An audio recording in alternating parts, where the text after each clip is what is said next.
పెద్దలారా మిత్రులారా అందరికీ నమస్తే. నేను గరిడేపల్లి సత్యనారాయణ, న్యూ లక్ష్య ఆర్గనైజేషన్. పెట్టుబడిదారీ వ్యవస్థ యొక్క స్వభావమే అంత. పెట్టుబడిదారీ వ్యవస్థ నుంచి ఎల్పిజికి వచ్చాం. Liberalisation, privatisation, globalisation. దీని తర్వాత ఇప్పుడు ప్రజెంట్ 2025కి వచ్చేసరికి జాతీయ వాణిజ్య విధానం అనే నినాదం మనకి వినపడతా ఉంది. ఈ జాతీయ వాణిజ్య విధానం అంటే ఆ దేశ వ్యాపార సంబంధాలు ఎవరితోనైనా పెట్టుకొని ఎగుమతులకు సంబంధించి కండిషన్స్, దిగుమతులకు సంబంధించి టర్మ్స్ అండ్ కండిషన్స్ ఉంటాయి. సో వాళ్ళు ఇతర దేశాల నుంచి దిగుమతి తీసుకున్నప్పుడు ట్యాక్స్ వేస్తారు. వీళ్ళు పేద దేశాలు వర్ధమాన దేశాలకి ఎక్స్పోర్ట్స్ చేసినప్పుడు వీళ్ళు అత్యధికమైనటువంటి రేట్లని చేస్తారు. వీళ్ళు ఎక్స్పోర్ట్ చేసే వస్తువుల మీద పన్నులు తక్కువ ఉండాలి. ఇది జాతీయ వాణిజ్యవాదం పేరుతోని ప్రపంచవ్యాప్తంగా ఇప్పుడు వినపడుతుంది. దీనికి ఆద్యుడు అమెరికా దీనికి పెద్ద మనిషిగా, పెద్దరాయిలాగా వ్యవహరిస్తూ ఉన్నాడు. పెట్టుబడిదారీ వ్యవస్థ నుంచి లిబరలైజేషన్, ప్రైవేటైజేషన్, గ్లోబలైజేషన్కి వచ్చి ఇప్పుడు జాతీయ వాణిజ్య విధానం. దీన్ని అన్ని దేశాలు వాళ్ళ స్థాయిలో అనుసరిస్తూ ఉన్నాయి. సో ఇది ఏ స్థాయికి వెళ్ళిందంటే జాతీయ వాణిజ్య విధానం అమెరికాలో ఉన్నటువంటి ఇతర వాళ్ళకి సంబంధించి అవి లేవని ఎవరి దేశానికి వాళ్ళని పంపిస్తూ ఉన్నారు. అదంతా తీవ్ర స్థాయిలోకి వచ్చిందనేది నేను చెప్పగలను.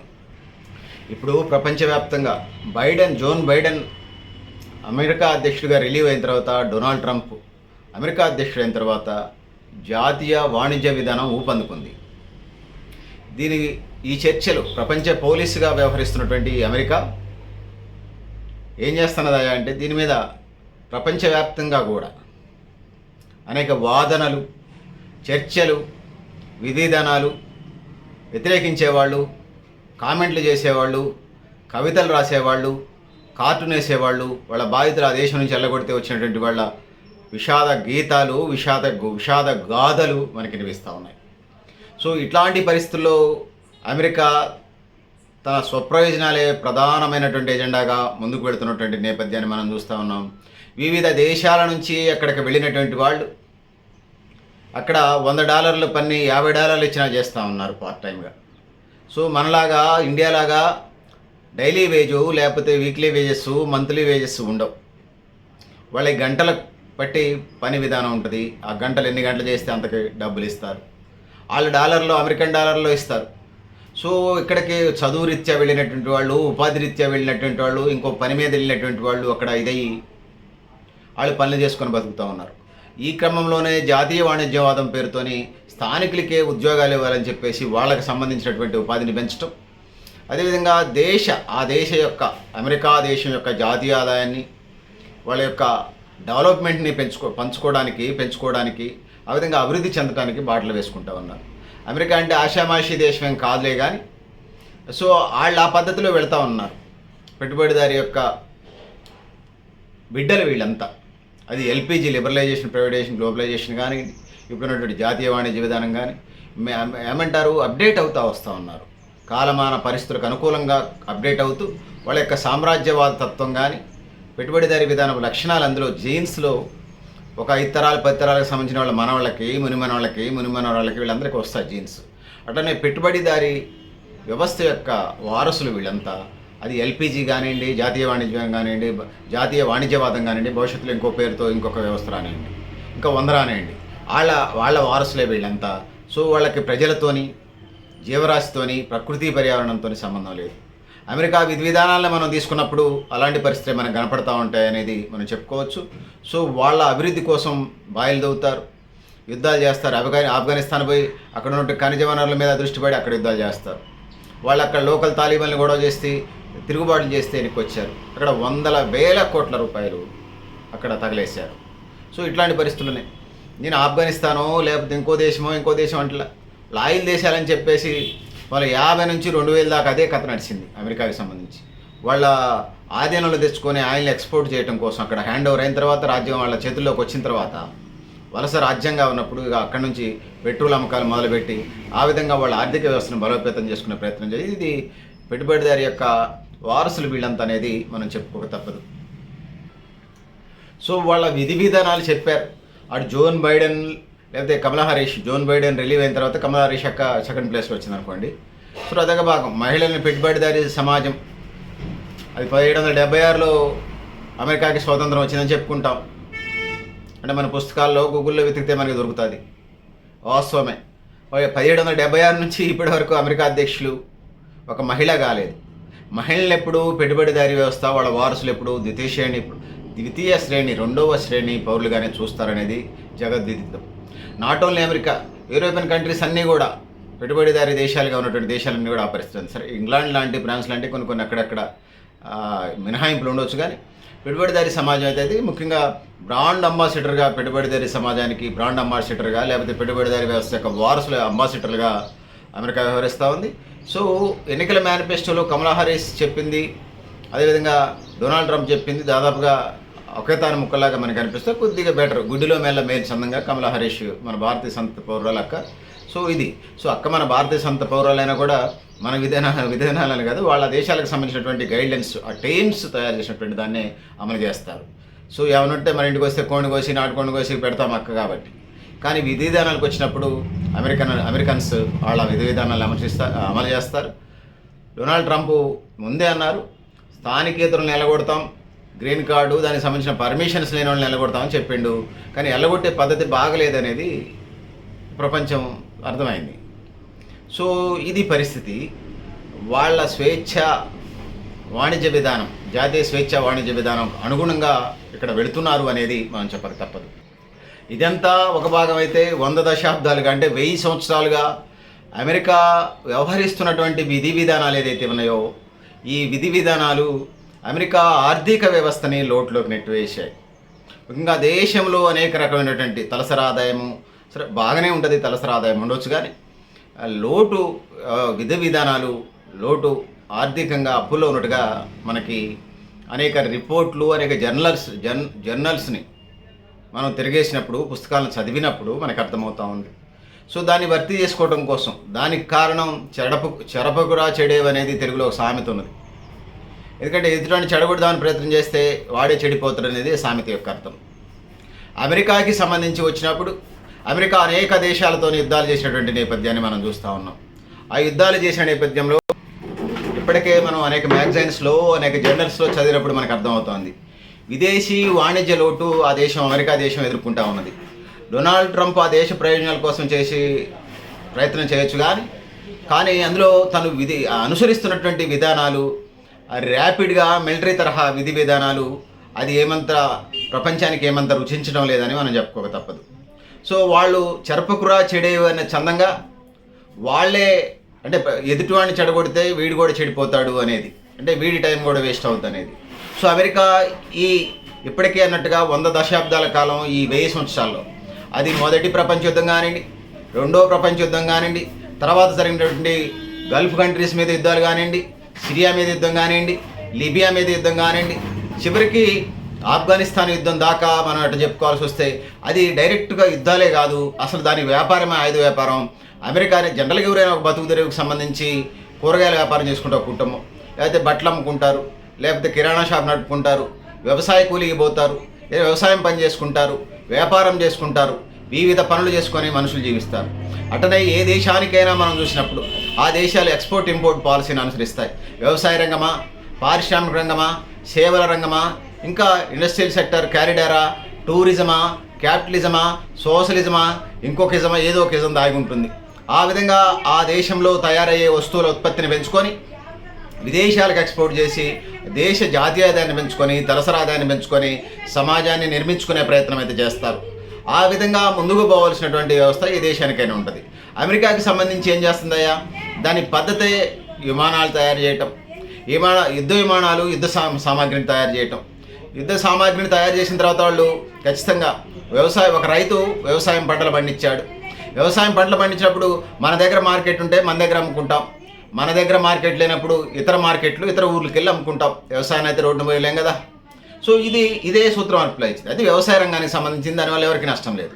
కానీ ఆయుధ వ్యాపారం చేసేటువంటి అమెరికన్ సామ్రాజ్యవాదం ఈ ఆయుధ వ్యాపారాలు, ఆయుధాలు తయారు చేస్తుంది. టన్నులు కొద్దిగా వ్యాపారాలు తయారు చేస్తుంది, లక్షల కోట్ల రూపాయల ఆయుధాలు తయారు చేస్తూ ఉంది. మరి ఆయుధాలు తయారు చేసిన తర్వాత, అంత ఖర్చు అయిన తర్వాత ఒట్టికేముండదు. ఆ దేశానికి ఆయుధాలు వాళ్ళే అమ్ముతారు, ఈ దేశానికి ఆయుధాలు అమ్ముతారు, కొట్టుకు సామంటారు అంటారు, డబ్బులు వాళ్ళే పెడతారు, అప్పులు పెడతారు, మళ్ళీ ఆ విధంగా విదేశీ వాణిజ్య లోటు అంటే వీళ్ళు కొన్ని సందర్భాల్లో పెట్రోల్ బాయిల్ కోసం, ఖనిజ వనరుల కోసం, గ్యాస్ నిక్షేపాల కోసం, బంగారు గనుల కోసం, చివరికి బొగ్గు బాయిల కోసం, ఆఫ్ఘనిస్తాన్ ఉన్నటువంటి ఖనిజ వనరుల కోసం కూడా వాళ్ళు చేసినటువంటి యుద్ధాలు ప్రపంచానికి కనీసం పేపర్ చదువుకునే సామాన్యుడికి కూడా ప్రపంచవ్యాప్తంగా అర్థమైంది అనేది మనం చెప్పొచ్చు. సో అందుకోసమే వాళ్ళు చేసినటువంటి చెరపకురా చెడేవు చందంగా యుద్ధాలనే ఎజెండాగా ఎన్నుకున్నటువంటి అమెరికా సామ్రాజ్యవాదం వాళ్ళు విదేశీ వాణిజ్య లోటే కాదు అన్ని విధాలుగా నష్టపోయారు. సో ఈ క్రమంలో స్థానికులకి ఉపాధిని కోల్పోయినటువంటి సందర్భాన్ని మనం చూసాం. సో ఈ క్రమంలోనే రకరకాల షరతులతోని విదేశీ వాణిజ్య లోటు నుంచి బయటపడటం కోసం విపరీతమైనటువంటి స్థానికులకి ఉద్యోగాలని చెప్పి లోకల్ వాళ్ళని తృప్తిపరిచే ప్రయత్నం చేయటం, అదేవిధంగా విదేశాలకు సంబంధించి అనేక ఆంక్షలు విధించడం.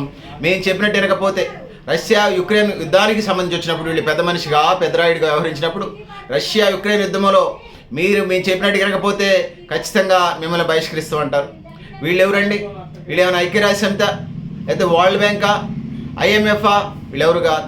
ప్రపంచ అగ్రరాజ్యం అయితే ప్రపంచ పోలీసా? వీళ్ళేమైనా వీళ్ళకేమైనా పేటెంట్ రైట్స్ ఉన్నాయా? వీళ్ళేమైనా కార్డు ఇచ్చారా? లేదా ప్రపంచ దేశాలని అమెరికా నువ్వు చెప్పినట్టు వినాలని ఆయనకైనా సర్టిఫికేట్ ఇచ్చారా? ఇవేమీ ఇవ్వలేదు. ఇట్లాంటి నేపథ్యాన్ని మనం చూసుకున్నప్పుడు అమెరికా దుందుడుకు చర్యలు వాళ్ళు చేసినటువంటి ఎవరి పాపాలు వాళ్ళని వెంటాడుతాయంటారు కదా, అమెరికా చేసినటువంటి పాపాలు వాళ్ళనే వెంటాడుతూ ఉన్నాయి. లోకల్గా ఉద్యోగాలు లేకుండా పోవటం, స్థానిక ప్రజల్లో అసంతృప్తి పెరగటం, స్థానిక యువతలో అసంతృప్తి పెరగటం, విదేశీ వాణిజ్య లోటు పెరగటం, యుద్ధాలకు సంబంధించి ఒకటే యుద్ధాలు చేయటం, చేసినటువంటి యుద్ధాలకు సంబంధించి వాళ్ళు ఇంటెన్షన్స్ ఏదైతే ఉన్నాయో ఖనిజ వనరులు దోచుకునేటువంటి కార్యక్రమం ఆ స్థానికంగా ఆఫ్ఘనిస్తాన్ యుద్ధాన్ని మనం చూసుకున్నప్పుడు చాలా 20-30 ఏళ్ల పాటు ఆ యుద్ధాన్ని చేశారు. వాళ్ళు సాధించింది ఏందయ్యా అంటే కొన్ని లక్షల కోట్ల రూపాయల ఆయుధాలు, డాలర్లని, డబ్బులను పోగొట్టుకున్నారు తప్పితే పైగా వివిధ మిలిటరీకి సంబంధించి డబ్బులన్నీ దారపోసారు చెప్తే అక్కడ ఖనిజ వనరులు తాలిబాన్లు తిరుగుబాటు చేసినప్పుడు, సరే తాలిబాన్లు మంచోళ్ళ చెడ్డోళ్ళు అనేది మరొక సందర్భంలో చర్చించుకుందాం. తాలిబాన్లు చేసినటువంటి స్థానికులుగా తిరుగుబాటు చేసినటువంటి నేపథ్యంలో తట్టాబుట్ట సర్దుకొని మళ్ళీ అమెరికా పలాయనం బ్యాక్ టు పేలియన్ వచ్చేసారు. సో ఈ విధంగా ప్రతి దేశం మీద దాదాపుగా 100 దశాబ్దాలంటే 1000 ఏళ్ళుగా ఇదే కథ, ఇదే కార్యక్రమం అమెరికా చేస్తూ వస్తుంది. ఆ విధంగా నష్టపోయింది. దాని పర్యవసానాలు, దాని ఫలితాలు ఇప్పుడు మనం ప్రధానంగా చూస్తూ ఉన్నాం, ప్రధానంగా మనకి వినపడతా ఉంది. సో సోదరులారా, సోదరిమణులారా, యుద్ధోన్మాదం, సామ్రాజ్యవాదం, పెట్టుబడిదారీ విధి విధానాలు ఏదైతే ఉన్నాయో అవి అమెరికన్ యొక్క అవి మర్రి ఓడల్లాగా ఇప్పుడు బయటపడతా ఉన్నాయి. ఆ విధంగా ఆ దేశం ఎరగబాటుతనానికి, ఆ దేశం మేకపోతు గంభీరంగా జీవిస్తున్నటువంటి నేపథ్యాన్ని మనం చూస్తూ ఉన్నాం. సో అందుకోసమే వాళ్ళు ఏం చేస్తున్నారా అనే పరిస్థితికి ప్రపంచవ్యాప్తంగా చర్చ జరుగుతుంది అనేది జగద్విదితం. USS బ్యూరో వాళ్ళు కొన్ని గణాంకాలు విడుదల చేశారు. ఇవి ఆ దేశాలతోని వాణిజ్య సంబంధానికి సంబంధించిన గణాంకాలుగా మనకు కనపడతాయి. అమెరికా తూర్పు ఆసియా దేశాలైన చైనాతో $295 బిలియన్, తైవాన్తో $74 బిలియన్, జపాన్తో $68 బిలియన్, దక్షిణ కొరియాతోని $66 billion, Thailand $46 billion, Malaysia $25 billion, Indonesia $18 billion, Vietnam $123 billion, ఒక హాంకాంగ్ $22 బిలియన్, ఆస్ట్రేలియా $18 బిలియన్ మాత్రమే మిగులు. సో మొత్తం చూసుకున్నప్పుడు అతిపెద్ద ప్రాంతీయ భాగస్వామ్య దేశాలతోనే అమెరికా వాణిజ్య లోటు గణనీయంగా ఉంది. లోటులో 2వ స్థానం గల మెక్సికోతో 172, కెనడా 63, మధ్యప్రాచ్యం, ఆఫ్రికా, సౌత్ ఏషియా దేశాలంట ఇజ్రాయెల్, ఇరాక్ లోటు వాణిజ్యమే. ఇవన్నీ కూడా వాణిజ్య లోట్లుగా మనం చూస్తూ ఉన్నాం. ఒక యునైటెడ్ అరబ్ ఎమిరేట్స్ మాత్రం $19 బిలియన్ మిగిలి ఉన్నది. India $46 billion. ఇక యూరోపియన్ ఆసియా ప్రాంతీయ భాగస్వామ్య దేశాలతో Switzerland $38 billion, Italy $44 billion, Ireland $87 billion, France $16 billion. ఇవన్నీ వాణిజ్య లోటుగా మనకు కనపడతా ఉన్నాయి. జర్మనీ $85 బిలియన్, ఒక నెదర్లాండ్స్లోనే $56 బిలియన్ విదేశీ వాణిజ్య మిగులు. ఇంతటి తీవ్ర విదేశీ వాణిజ్య లోటుని అమెరికా తట్టుకోగలుగుతూ ఉంది. సో అంటే కొంతమేరకైనా అక్కడ సర్వీస్ సెంటర్లు పనిచేస్తున్నట్టుగా మనకు అర్థమవుతా ఉంది. మొత్తం మీద 2024 విదేశీ వాణిజ్య లోటుని $918 బిలియన్ అనేది అక్కడ మనకు కనపడతా ఉంది. ఆర్థిక వాణిజ్య పెట్టుబడులకు సంబంధించి ఈ పరిస్థితి మనకు కనపడతా ఉంది. అందుకోసమే జాతీయ వాణిజ్య విధానం అనేది మనకి ఇప్పుడు ప్రధానంగా కనపడుతున్నటువంటి నేపథ్యాన్ని మనం చూస్తూ ఉన్నాం. అమెరికాకు సంబంధించినటువంటి విష ఫలితాలు, దుష్ఫలితాలు మనకి కనపడతా ఉన్నాయి.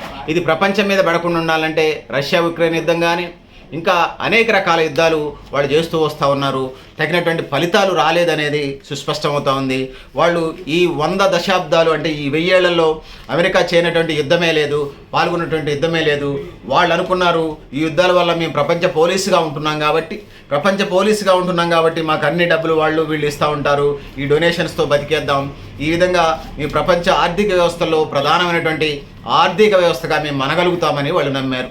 సరే, కానీ కాలం దేవుడు వాళ్ళు ఒకటి తలిస్తే విధి కాలం దేవుడు మరొకటి తలిశారు.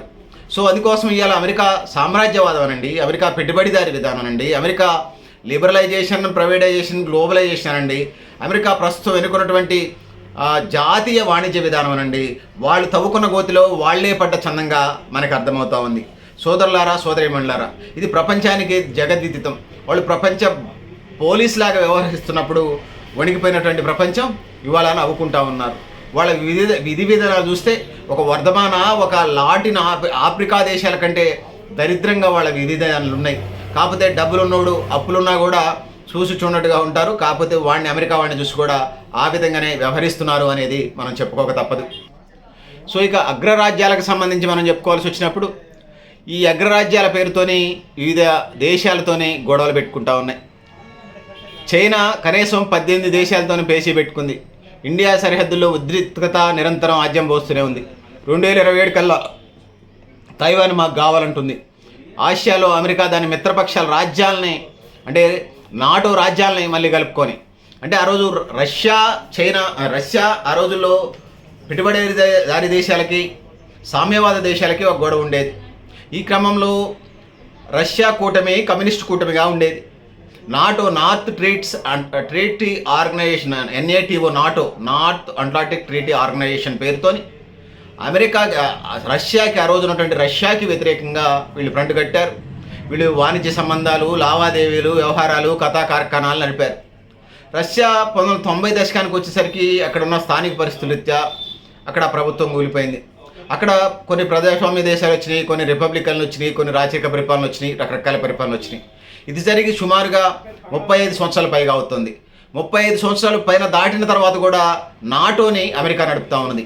అంటే అమెరికా తన సామ్రాజ్యవాద లేకపోతే పెట్టుబడిదారీ వ్యవస్థ యొక్క దుర్లక్షణాలని పణంగా పెట్టి దాని యొక్క జీన్స్ అంటారు కదా, తాత ముత్తాతలకు సంబంధించినటువంటి జీన్స్ ఏదైతే ఉన్నాయో మనోళ్ళకి మునిమనోళ్ళకి వస్తాయంటారు, వాళ్ళ భవిష్యత్ తరాలకు వస్తాయంటారు.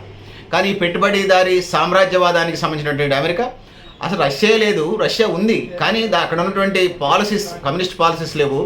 దానికి వ్యతిరేకంగా ఏర్పడినటువంటి నాటో ఈనాటికి కొనసాగుతుందంటే అమెరికా దౌత్యనీతి, అమెరికా రాజ్యనీతి ఏమి చెప్పి వాళ్ళని బాద్రబందీలో ఉంచి ఆ నాటోని నడుపుతూ ఉంది.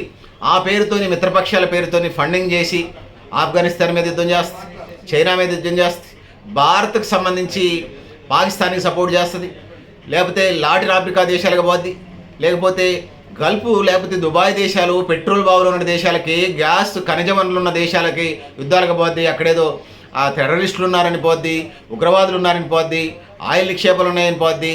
ఈ దేశంతో మాకు ప్రమాదం ఉంది, ప్రపంచానికి ప్రమాదం ఉందని చెప్పేసి నాటో పేరుతోని, గోంగూర పచ్చడి పేరుతోని వీళ్ళు ప్రపంచ సామ్రాజ్యవాదాన్ని పెంచి పోషిస్తూ వాణిజ్య విధానాన్ని, పెట్టుబడిదారీ విధానం ఏదైతే ఉందో, మొదటి వాళ్ళ తాత పెట్టుబడిదారుడు, తర్వాత వాళ్ళ వారసులు లిబరలైజేషన్, ప్రైవేటైజేషన్, గ్లోబలైజేషన్, దాని తర్వాత ఆయుధ వ్యాపారాలు వచ్చినాయి, దాని తర్వాత విదేశీ వాణిజ్యం వచ్చినాయి, ఇప్పుడు జాతీయ వాణిజ్య విధానం పేరుతోని నడుపుతూ ఉన్నారు.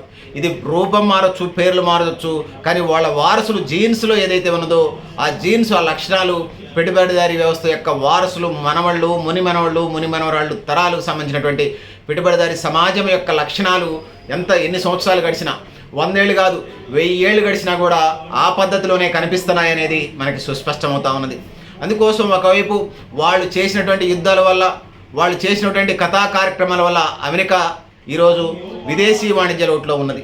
దాంతో పాటుగా దేశం యొక్క ప్రయోజనాలు, స్థానికులకు ఉద్యోగం లేకుండా అయిపోయిందని చెప్పేసి ప్రజల్ని డైవర్ట్ చేస్తూ విదేశీ వాణిజ్య లోటుని సరిదిద్దుకునే క్రమం అయితే చేస్తూ ఉంది. ఇది ఒక్క రోజులో సరయ్యేది కాదు.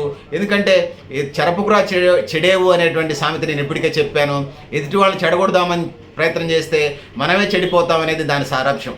సో అందుకోసం అమెరికా అనేక దేశాల మీద దాడులు చేస్తూ, ఆఫ్ఘనిస్తాన్ మీద టెర్రరిస్టులు ఉన్నారని, లేకపోతే గల్ఫ్ దేశాల్లో ఆయిల్ నిక్షేపాల కోసం, ఇంకో దేశాల్లో గ్యాస్ నిక్షేపాల కోసం, ఇంకోసాట ఐఎస్ఐ తీవ్రవాదులు ఉన్నారని చెప్పేసి, ఇంకొక ఇస్లామిక్ తీవ్రవాదులు ఉన్నారని చెప్పేసి వివిధ పేర్లతోని ఖచ్చితంగా పెద్ద ప్రపంచ పోలీసు లాగా వ్యవహరిస్తూ వాళ్ళ దేశ ప్రయోజనాల కోసం, పెట్టుబడిదారి సమాజం, అమెరికా యొక్క జాతీయ ప్రయోజనాల కోసం వాళ్ళు చేయని యుద్ధం అంటూ లేదు. ప్రపంచవ్యాప్తంగా కూడా మనం చూసుకున్నప్పుడు ప్రపంచంలో శాంతి లేకుండా చేయటంలో అమెరికా చాలా క్రియాశీలకంగా వ్యవహరిస్తూ వస్తుందనేది సామాన్య ప్రపంచంలో ఏ దేశంలో ఉన్నా, ఇండియాలో ఏ రాష్ట్రంలో ఉన్నా, ఏ జిల్లాలో ఉన్నా ప్రతి ఒక్కరికి తెలుసు. ఎందుకంటే టీవీ చూస్తే అమెరికా చేసే కథా కార్యక్రమాలు అర్థమవుతూ ఉంటాయి.